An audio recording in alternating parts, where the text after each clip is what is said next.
The following program and contents, including the views and opinions expressed by the host and any guest speakers, are solely for informational and entertainment purposes.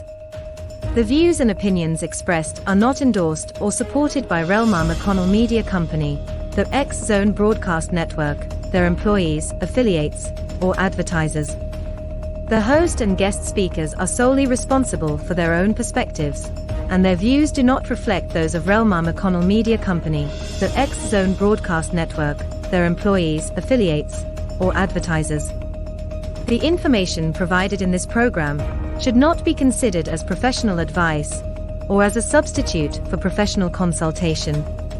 Listeners and viewers are encouraged to form their own opinions and seek independent advice when necessary. Relmar McConnell Media Company, the X Zone Broadcast Network, their employees, affiliates, and advertisers hereby disclaim any liability for any claims, damages, or losses incurred as a result of the information presented in this program.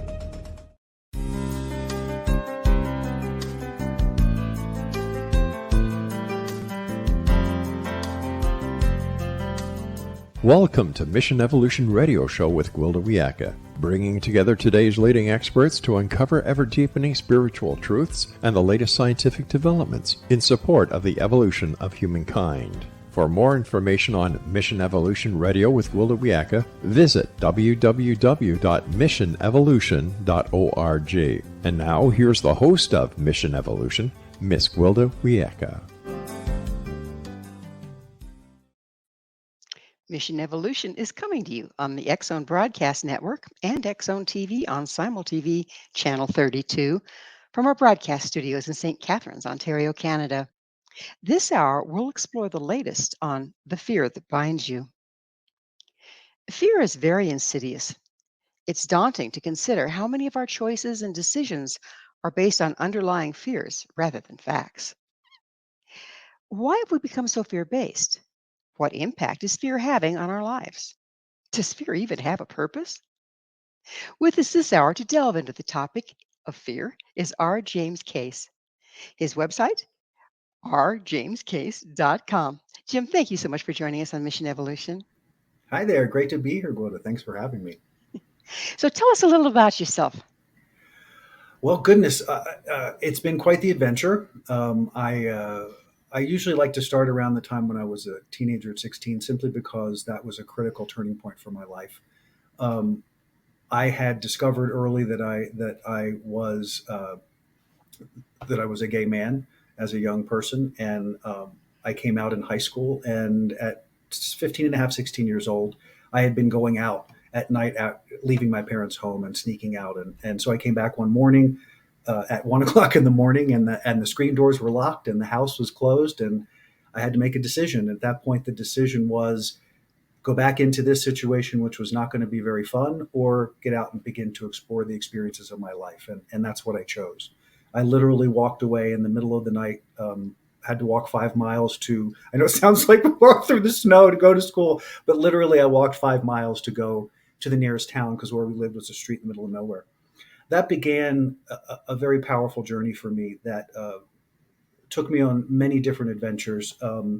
In particular, I've had to confront a lot of major stuff that has happened over the course of our lives.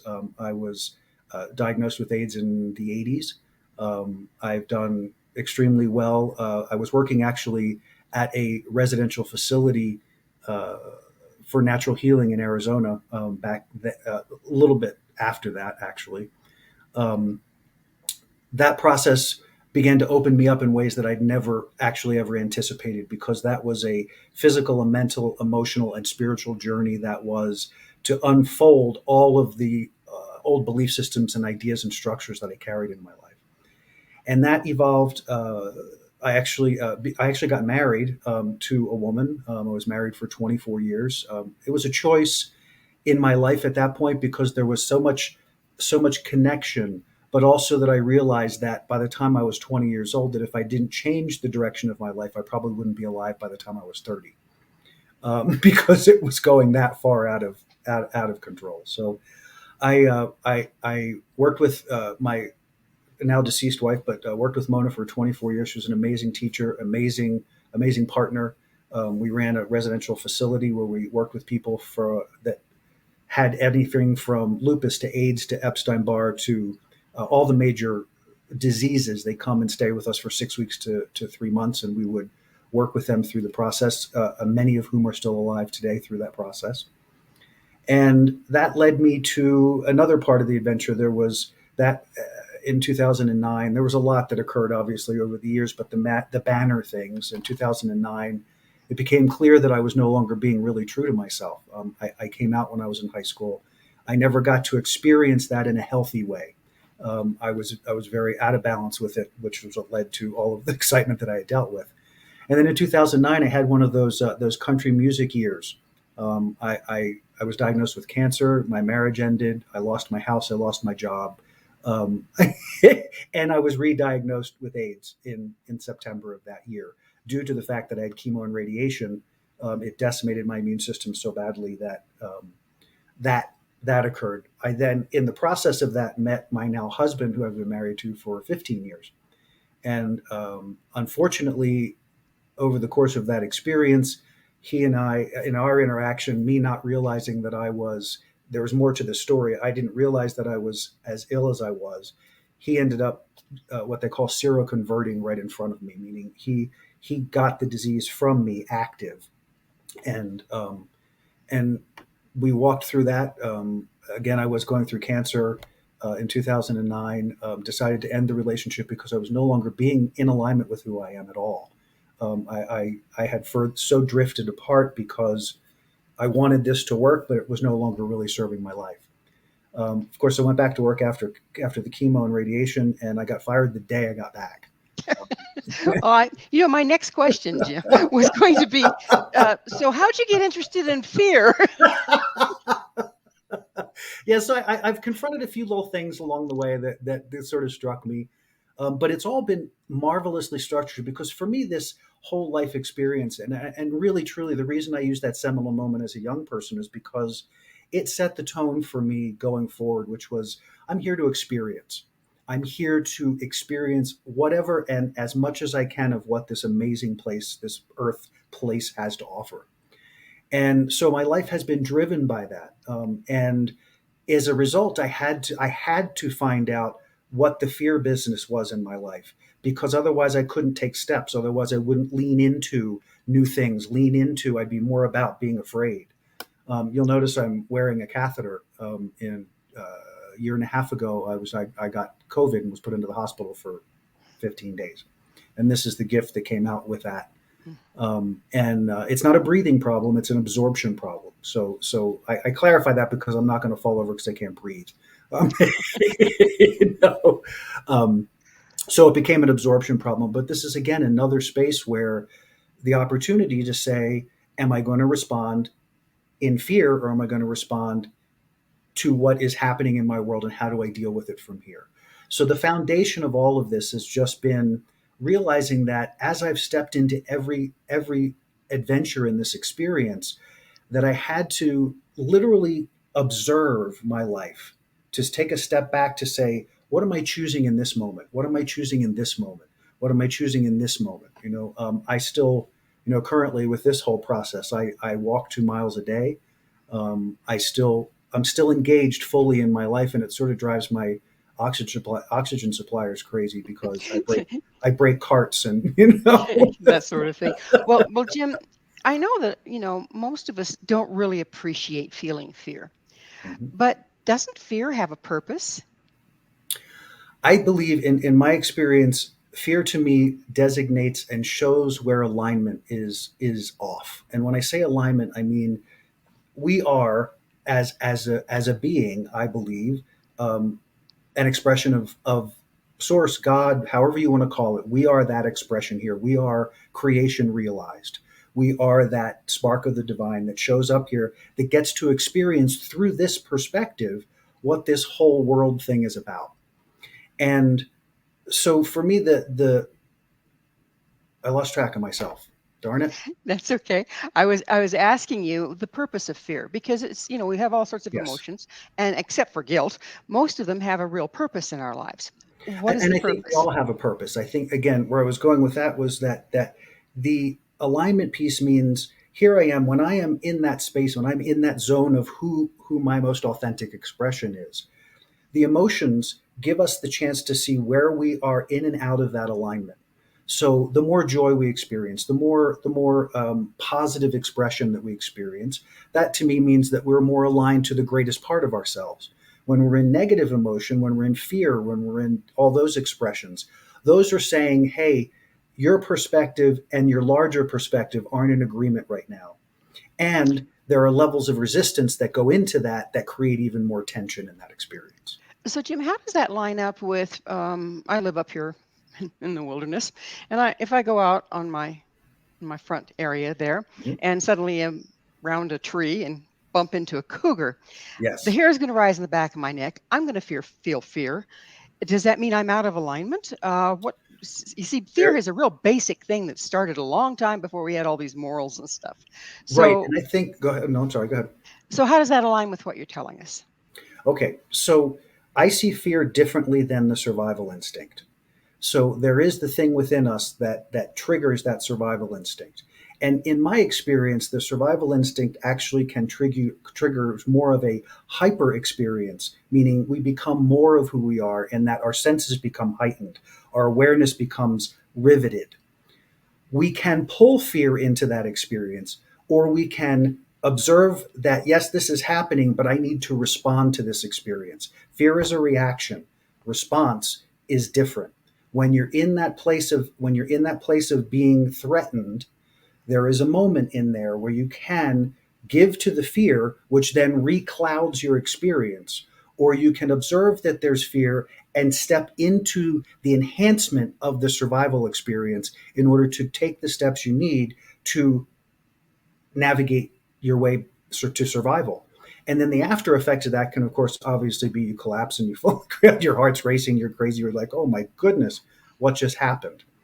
What just Um, happened, and I don't want to repeat it. and I don't Well, want to repeat it. Exactly. we're going to have to take a break for station identification. Good. Jim and I will return shortly, so don't go away. This is Mission Evolution, www.missionevolution.org. What are you afraid of? With Ah, us this hour discussing devastating effects of fear is R. James Case. His website, rjamescase.com. Jim, we were talking about the kind of fear one feels when they're suddenly in clear and present danger. mhm. But you said that that's a different survival fear is different than some of the other fears. When we're any of the fear, isn't it based on survival really though? Whether we're perceiving that our life is going to be over emotionally, even if we don't comply or whatever else, or we're going to lose things and then our life will be over. Is it all survival based? Well, I think that the difference is, and this is the piece that I think is the biggest struggle, is that the attachment to whatever it is we're reacting to. So fear to me is, and what I have learned in my own experience is that fear is learned. Fear is not inherent, meaning we don't come in afraid. We don't come into this world being afraid. We learn fear based on the experiences that we have from the womb all the way to coming into being a physical being. I, We I, I have to react I and have to I have to back you up a little bit here. sure. Infants come in with the instantaneous fight or flight of a Mhm. loud noise or this or that. So I would have to argue that no, we come in with fear.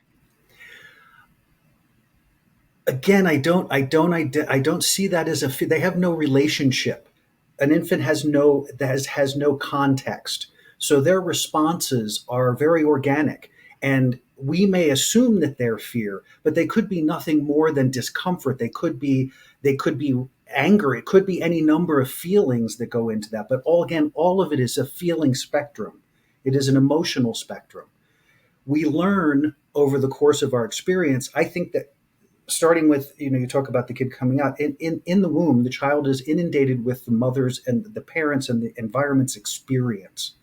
So if the mother happens to be a very fearful person, that fear is translated. We're energetic beings, we experience that, we live in that environment. When we come into this world, then there is already an inclination in the system.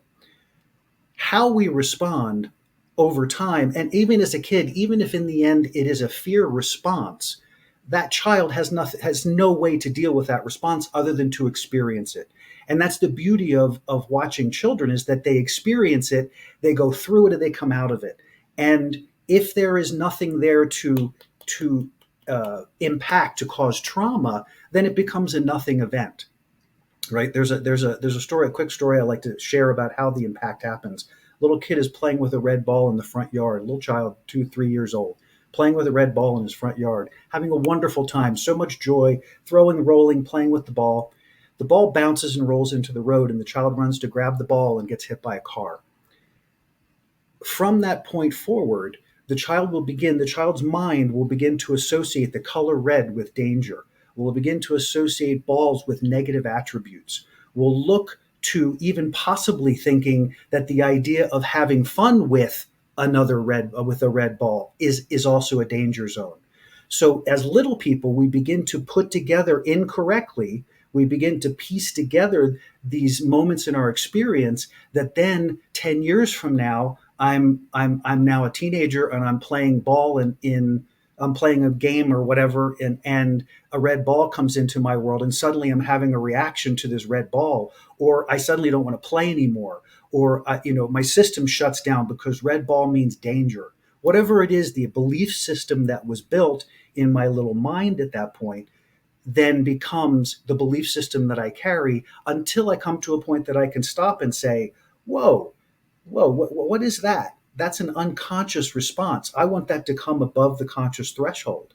I want to understand, why am I having that response, and then go, oh, red ball, I remember that. I remember that situation. I don't have to have that response anymore. And now we can deprogram that belief system because we stop thinking about it, we stop encouraging it, and we stop responding to it.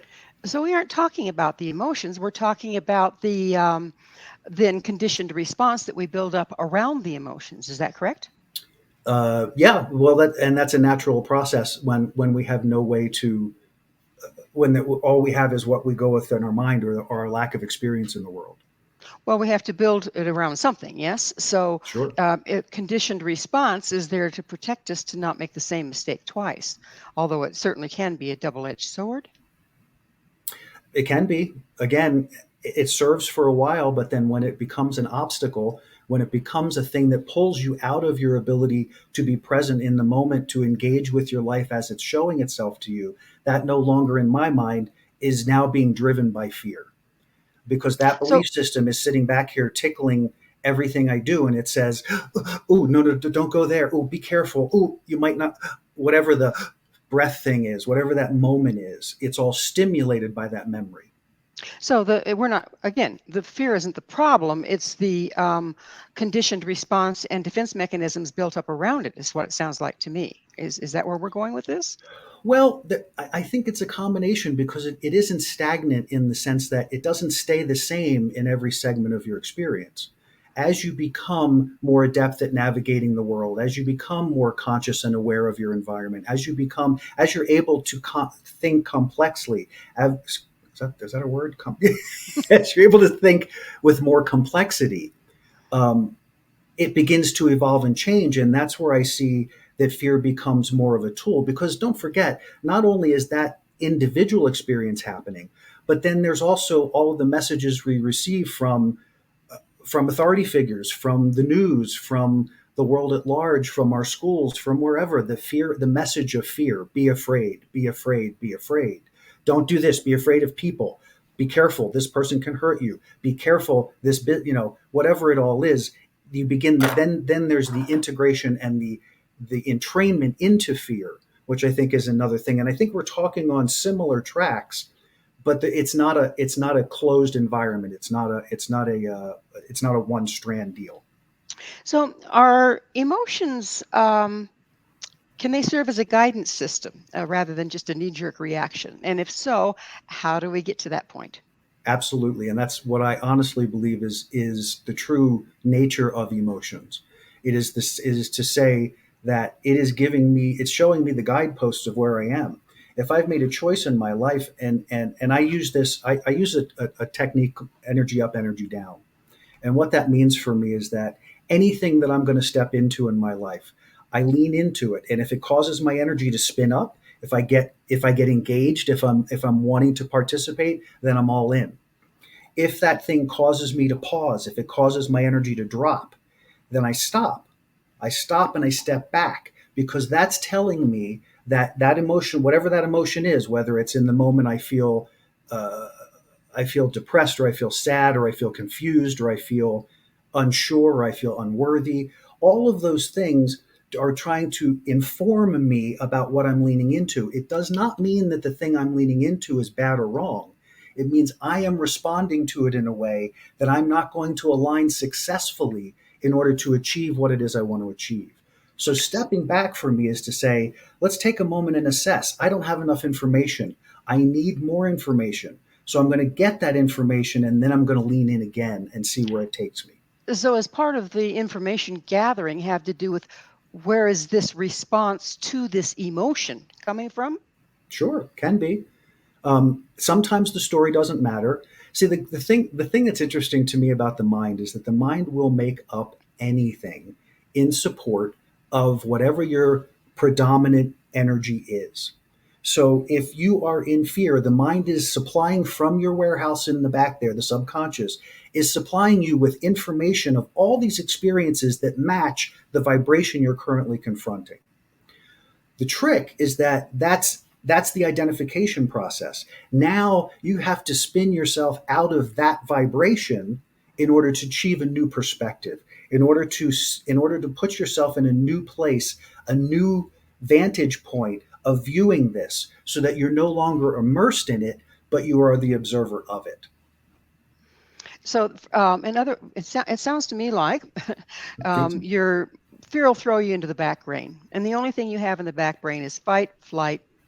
There's no spirituality. There's no reasoning. There's no intelligence really. It's very primal. So it sounds like you get thrown into that place, but you're talking about then regathering yourself into the front brain enough to evaluate what's going on.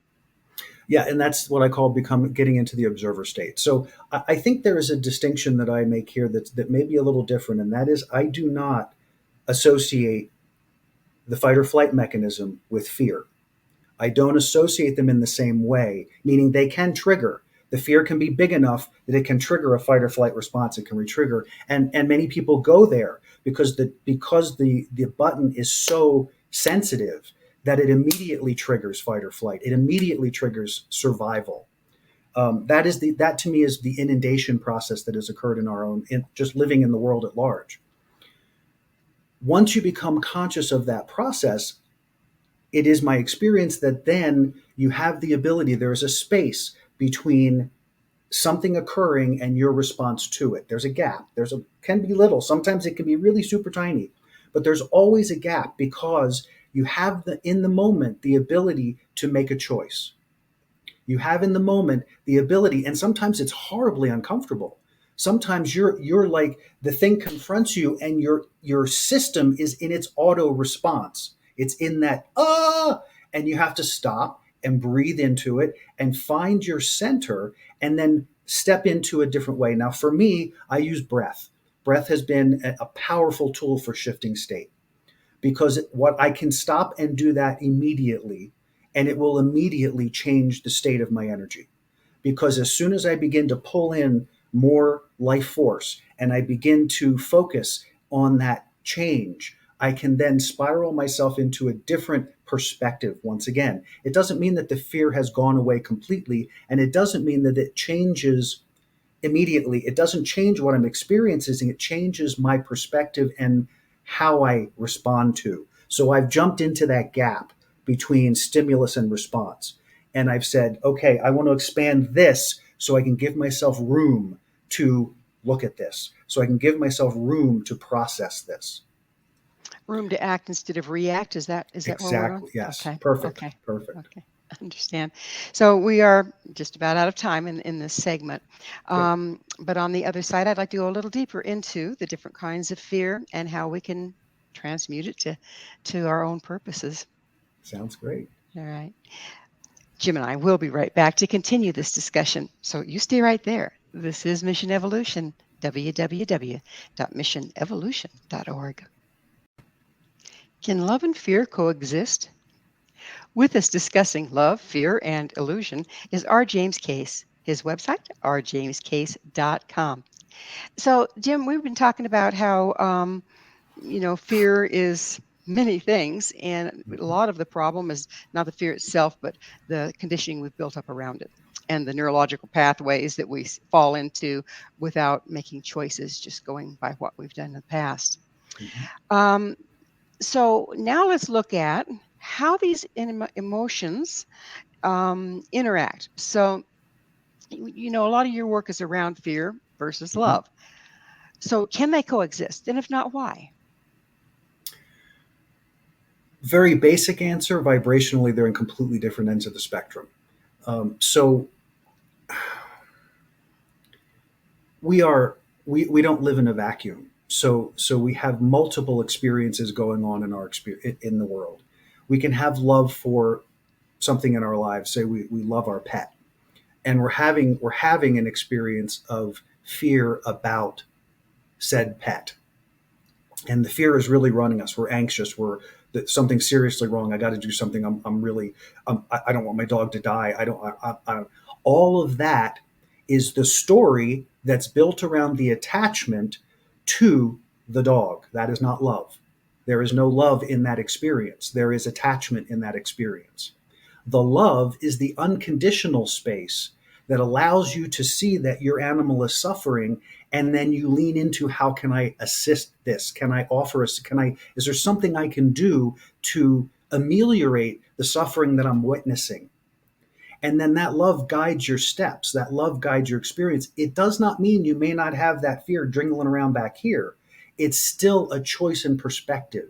It's still a choice of, here I am with this thing. Do I want to transmit this crazy energy to my already anxious and fearful, maybe fearful? I don't know if dogs necessarily experience fear the same way, but whatever experience the animal is having of pain or suffering or whatever, do I want to contribute to that in energy? Like meeting like does not change the experience.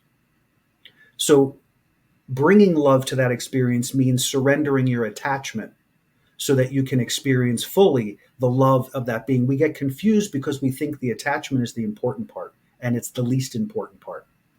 So basically, it's like, if you don't want them to get your goat, don't have one. Okay. That's a way to look at it, yes. So if we're programmed by fear.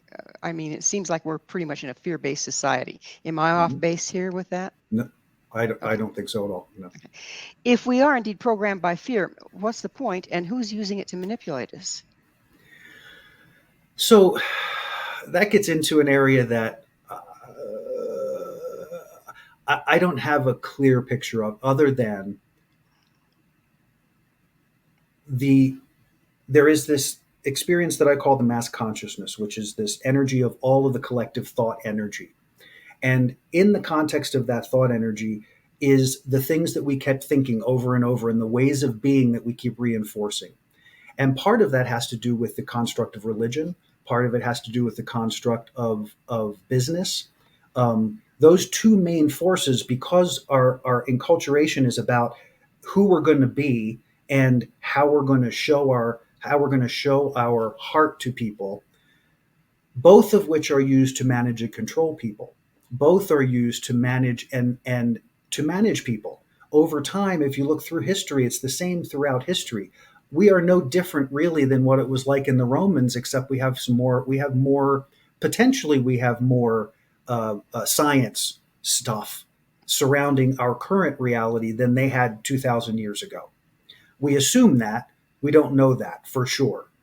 We assume that we are better than. We don't know that. We assume that, in my experience.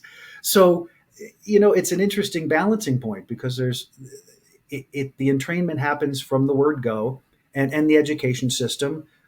We believe that fear is what keeps us in control, and fear keeps us inattentive to who we truly are, which is its miraculous love machine that has the ability to transform itself and anything that it can come in contact with if we allow that to happen. So if we're in fear, or if we're being manipulated by fear, doesn't that derail that ability out of our hands and into the hands of whoever's controlling us? Yes, because the fear is already giving up your power. The fear is surrendering your power to the thought, the idea, the belief that you are afraid of, and the attachment to that you are equally afraid of. So what does it take to let go of attachment? I mean, aren't our attachments so deeply embedded that we don't recognize them for the most part? Yeah, but that's part of what it is to become a conscious human being. You know, how I define becoming a conscious human being is conducting my life in such a way that I bring the things below the conscious threshold above the conscious threshold. And so I look for those activities like the breath that help me to stimulate that spin of energy up so that I am operating from a different perspective, a different vibrational frequency. And that different vibrational frequency allows me to observe the experiences. I still feel them, I still experience what's happening, but there's a gap between me and that. So I can process it. And then as I use the breath to shift state and I go into that meditation or I go into that quiet space with myself, then I have the ability to see it for what it is and make a different choice. It's now above the conscious threshold.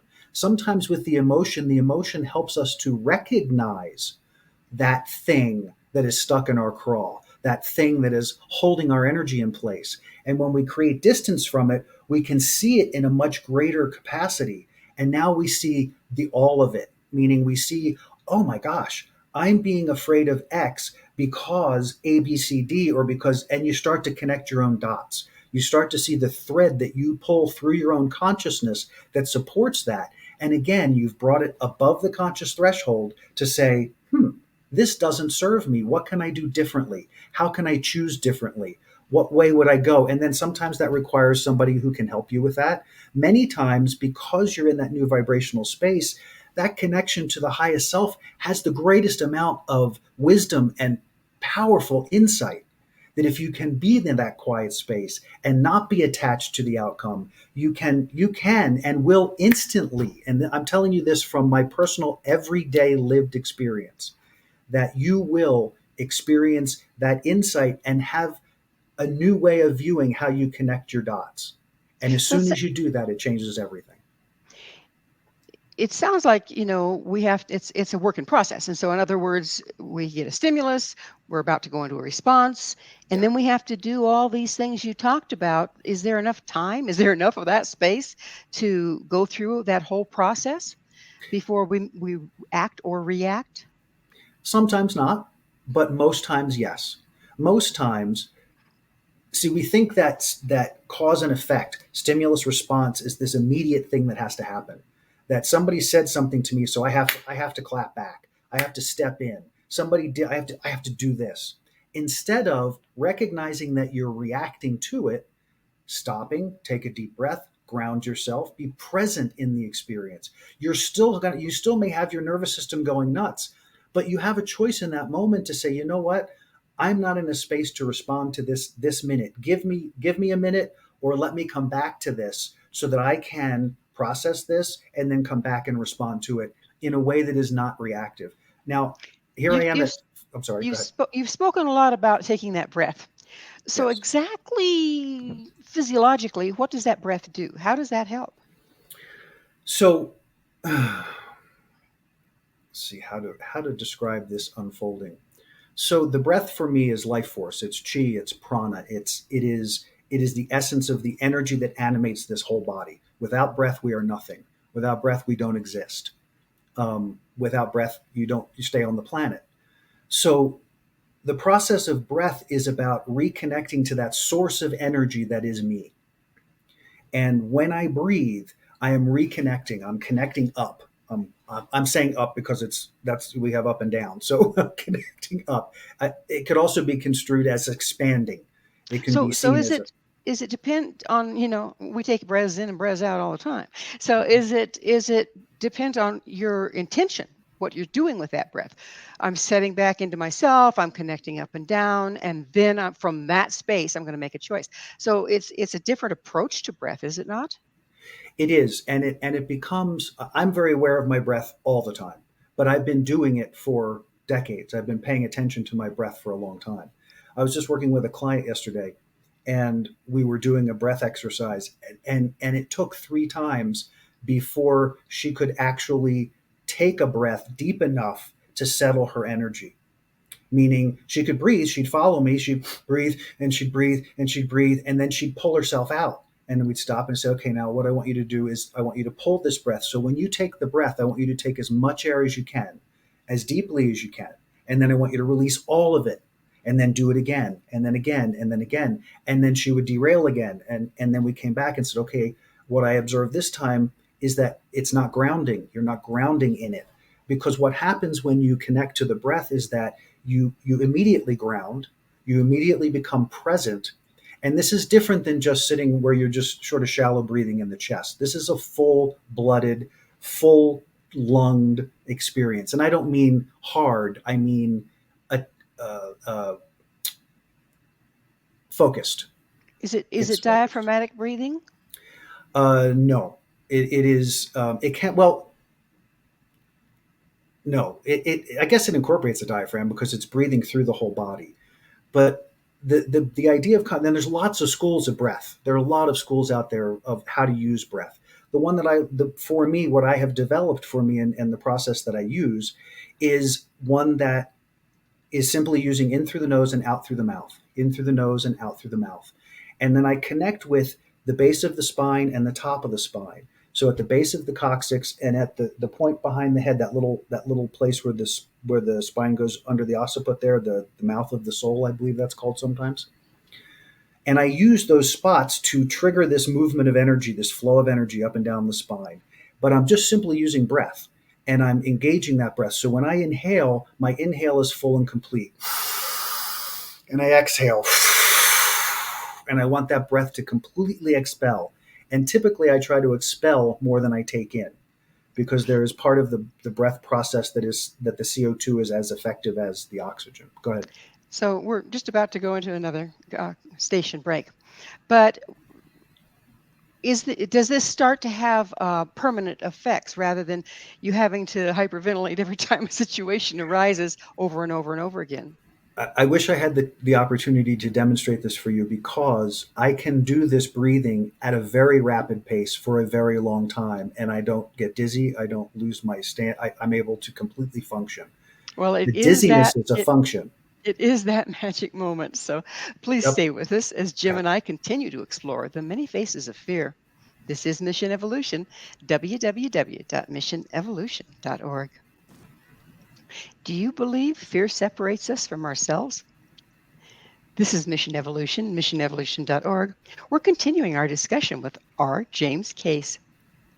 James, let's get into a little bit further about how being in fear separates us from our connection with all that is. So I see fear as a restricting mechanism. So the flow of love and the flow of that greatest part of ourselves that's coming to us, I believe, all the time. The reason it doesn't always reach us is because we restrict the flow. We cut it off by what we think, what we feel, what we believe. And those belief systems cause the stretching of the rubber band, I like to see. So if alignment is here, the fear then pulls that rubber band and it stretches it to the furthest extent that it can, but it's still attached to the source. It's just outside of this experience. So as we release that fear, the band loosens and we come back into the center. And the choice of breath, I just want to touch just on that last segment real quick. The breathing piece is a very simple process, actually, but the process has so much depth to it that it helps to unravel the layers. Because as you breathe more life into the deepest parts of the tissues and the energy field of your body, those things that can't sustain in the vibration that you're changing to have to change. It's not optional. You can't have lower vibrational stuff stuck in higher vibrational stuff. The two things can't coexist in the same space. So the thing that is no longer able to sustain at that vibration has to come up. It has to vibrate to the surface. And that vibration to the surface is how we then begin to approach each of those steps. So it becomes a very organic process. It's not one that has to be, you don't have to get out and beat the bushes, so to speak. You don't have to be this drive, drive, drive. Simply live your life. Do what you do. Change how you respond to it. Change how you react to it. Change how you engage it, and see how that begins to change what shows up in your life. So let's look at resistance. What is it and how does it impact us? Resistance, one of my favorite words, because it's so insidious. It's everywhere in everything. Resistance is simply put, is anything we do that distances us from our true experience of love, our true experience of ourselves. We use resistance when we think our belief or our idea about ourselves is more true than something that's being reflected to us, or an idea that's being presented to us. And so we use the fear is like, oh, no, this is who I am. That I'm too afraid of. I don't know what to do there, but this is who I am. So the resistance is then holding on to. Resistance can also it comes in every kind of different form. But it for me is a key indicator. It's the first place I go in my life now. If something's feeling off, I stop and say, am I resisting here? Is there resistance? What's the resistance? What is it? What is it I'm feeling? The rub, as it were. Does resistance tend to be a byproduct of fear? No. I think it can be, but I think resistance is a stimulated response. Well, let's see if I can put this in order. Resistance occurs when we feel there's something attempting to make us change or make us think something different than what we think is already better for us. The fear comes when the persistence of the thing that wants us to change continues, and we can no longer fight against. We become afraid that I'm not enough now. Wait, my belief is I'm not good enough. My belief is whatever my belief is. And the resistance is an attachment to a viewpoint, while the thing that's trying to be the instrument of change is moving inexorably into your world. So basically the goat again. The goat again, yes. That darn goat. Darn goat. Why do you see faith and trust as foundational? Faith and trust is foundational because I have to develop the best relationship with myself in order to consistently find that alignment. And so faith and trust is not about faith and trust in some imaginary being somewhere in the world. Faith and trust is about, I am an expression of God. I am that expression of the universe here on this planet, executing my life. It doesn't make me better than anybody because we're all the same. All of us are doing the same thing. It makes us full of who we are. And so, that's sort of how it's not a, again, I lost track of my thought. I hate when that happens. It was the goat. The goat took it. I was asking you that you see fear and trust as foundational. Yes. And, yeah. So the fear and trust piece is something that builds. It's definitely cool when it starts. We all have gone through the evolution of it, right? We are introduced to religion as we're young people, and faith and trust becomes a big thing in the religion. Faith and trust in God, faith and trust in God. I translated that a little differently because I've always felt a powerful relationship with this bigger part of myself. I haven't always honored it. I haven't always been the best about it, but I've always felt that connection. And so over time, I started to realize, wait, I'm putting all my faith and trust out there, and the faith and trust belongs here. I need to know that I can trust myself to step into any situation and that I will show up 100%. I can trust myself and have faith that I am going to do the right thing by me. And maybe sometimes I screw it up, but I'm still doing the right thing by me because I'm continuing to step forward.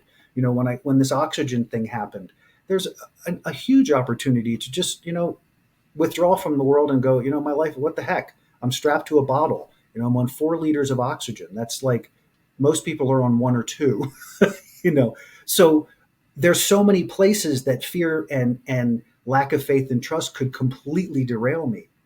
But building that continuous focus into that faith and trust says, I love this. I love me. I love my experience. And regardless of what's happening, I'm still good. I'm still a powerful person, and I still continue to create. How am I going to adapt into this? This has How become a way for me to become even more present. Thanks, sorry. So no problem. How can we tell that we're actually processing fear, taking that space in between, making different choices, or just shoving it into denial where it eventually comes up and haunts us? How can you tell the difference? Uh, to me, it's like night and day. Um, Telling yourself a good story can make you feel good for a few minutes. Telling yourself a good story may even make you feel good for a day or two. But the reality is, you know how you feel. You know what you're experiencing. I honestly don't care how unconscious you are. Feeling bad is feeling bad. And whatever degree of bad is, right? So if you're not feeling wholly who you are, then you're not being truthful with yourself. And that's But I undermining would the faith argue trust. there are a lot Mhm. of people that really don't even know when they're feeling bad. They're so in denial that all's well, as the boat sinks. True, true. So how do you step from that place? People are brought up that way. They're Well, taught to be that way. the first step in that is willingness. The first step is you have to have a doorway. You have to create a doorway if you don't have one.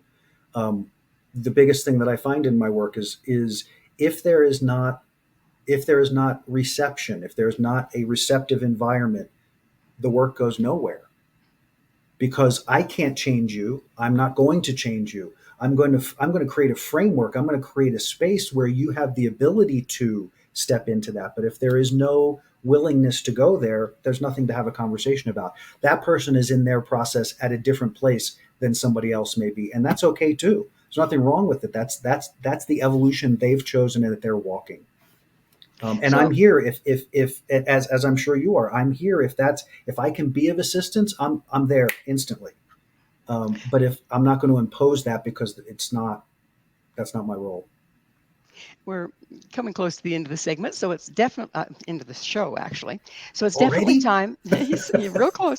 So it's definitely time for me to ask you, Jim, what is your Mm. purpose? What's your mission? To change people's relationship with fear. To It is the greatest gift in my life that it has nothing to do with never being afraid again. It has to do with understanding that it doesn't run my life, it doesn't run my choices, and it doesn't run what I choose to do in my life.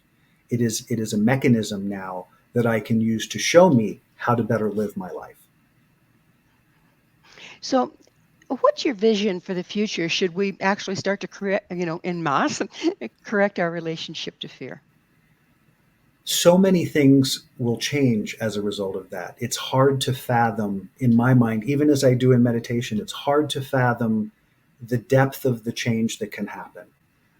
Because when it's no longer driven by fear and it's driven by love, every perception we have changes. Even in the context of, you think of all the stuff that's happening in our world right now, there are lots of things that look really ugly and really miserable, and those things are driven by fear. If you eliminate the fear, if you change that to a love environment and everyone starts operating from that place, you're suddenly now experiencing the world in a way that we've never experienced it before. So I It, think it's it's, an adventure in a way that the adventure of a lifetime, quite honestly.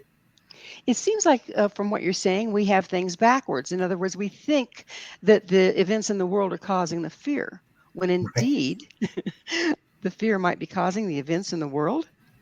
Ultimately, we create our own reality.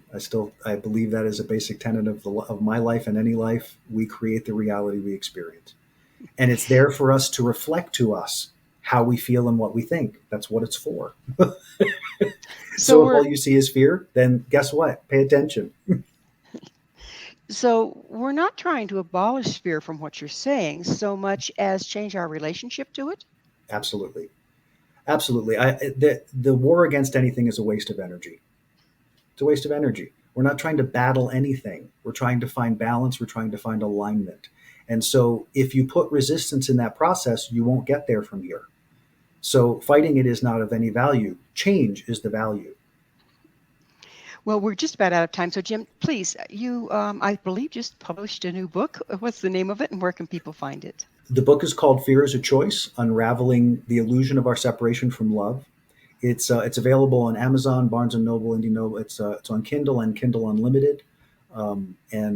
Yeah, please pick it up. It's a great tool, and lots of people have bought it and have really had some powerful impact from it. There's a lot of good reviews up as well. Well, Jim, thank you for what you're bringing into the world. Unfortunately, we are out of time. And thank you so much for coming on the show. Pleasure. Thank you for having me, but I greatly appreciate it.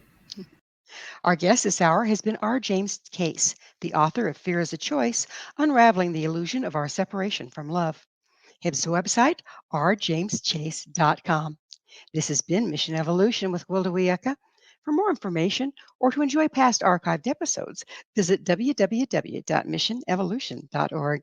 And please be sure to join us right here next time as this mission continues, bringing information, resources, and support to an evolving world.